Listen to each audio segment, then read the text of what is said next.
મારું નામ અભિજીતસિંહ રાજેન્દ્રસિંહ સોલંકી। અભિજીતજી, અહીંયા પર્યાવરણ માટે જે બહુ નુકસાનકારક થઈ રહેલું છે, ઘરના બાળકો પણ બધા કાળા કાળા દેખાય છે, વ્હાઈટ ગાડીઓ કાળી દેખાય છે, મુખ્ય કારણ શું છે?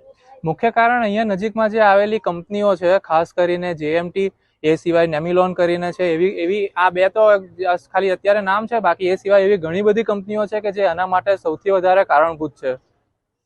મુખ્ય કારણ શું છે?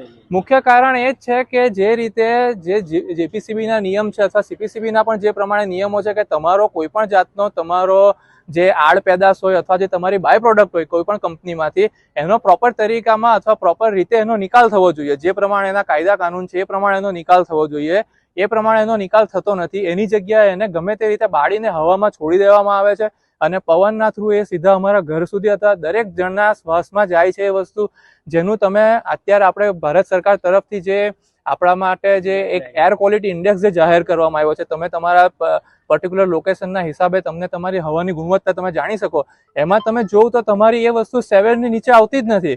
એમાં અમુક જે ગ્રેડ આપ્યા છે સરકારે, એમાં સેવેર જે છે એ સૌથી ખતરનાક છે, જે એક સામાન્ય માણસો કદાચ પણ થોડું ઘણું અમુક હદ સુધી સહન કરી શકે, પણ જે નવજાત શિશુ છે એના પર એની કેટલી ખરાબ અસર થાય છે એ સમજવાની જરૂર છે। અત્યારે કેટલા વર્ષથી આ પ્રોબ્લેમ છે? અમારે ઘણા ટાઈમથી આ પ્રોબ્લેમ છે। અમે દરેક જગ્યાએ બહુ અરજી કરી, કોઈ જગ્યાએથી અમને જોઈએ એવો પ્રતિસાદ મળતો નથી। દરેક જગ્યાએ JPCB માં પણ અરજી કરી, અહીંયા અમારે જે એની નાર્કોટિક્સ વિભાગની જે નાર્કોટિક્સ નહીં પણ પોલ્યુશનની જે એની GIDC માં ઓફિસ છે તેની અંદર પણ અરજી કરી છે, કોઈ જગ્યાએ કંઈ સાંભળવામાં આવતું નથી। એના લીધે જ આજે અત્યારે તમે જોઈ શકો છો સમગ્ર ગામ અત્યારે એકત્ર થયું છે અને અમારો સખત વિરોધ છે આની સામે।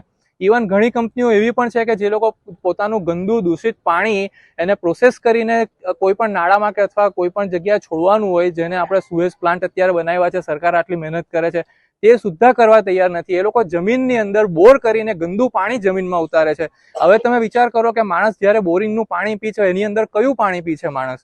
એની અંદર પાણીમાં અત્યારે સૌથી ખરાબમાં વસ્તુ છે કે આર્સેનલની માત્રા આજે સરકાર દરેક જગ્યાએ બોલે છે કે આર્સેનલની માત્રા ચેક કરો। આપણે વોટર પ્યુરિફાયર ને બધું તો લગાવી દીધું, પણ એનાથી આર્સેનલ કોઈ દિવસ નીકળતા નથી, બરાબર? તો એ વસ્તુ આજે બીજો એક મહત્વનો મુદ્દો છે કે ધીમે ધીમે ભૂગર્ભ જળ તમારું દૂષિત થઈ રહ્યું છે। અમારા આખા ગામમાં પીવા માટેનું પાણી દૂષિત છે, હવા માટે શ્વાસ લેવા માટેની હવા દૂષિત છે, તો માણસ કેવી રીતે રહી શકે અહીંયા? મેડિકલના તમે અહીંયા અમારા ગામના કેટલા છેલ્લા વર્ષોથી રેકોર્ડ ચેક કરો તો કેન્સરના કેસો એટલી ખરાબ રીતે વધી રહ્યા છે, બહુ જ મોટી સંખ્યામાં વધી રહ્યા છે। હવે આ બધી વસ્તુની અંદર માણસ ક્યાં સુધી સર્વાઈવ કરી શકે? અને દરેક જગ્યાએ બહુ જ અઘરું થતું જાય છે।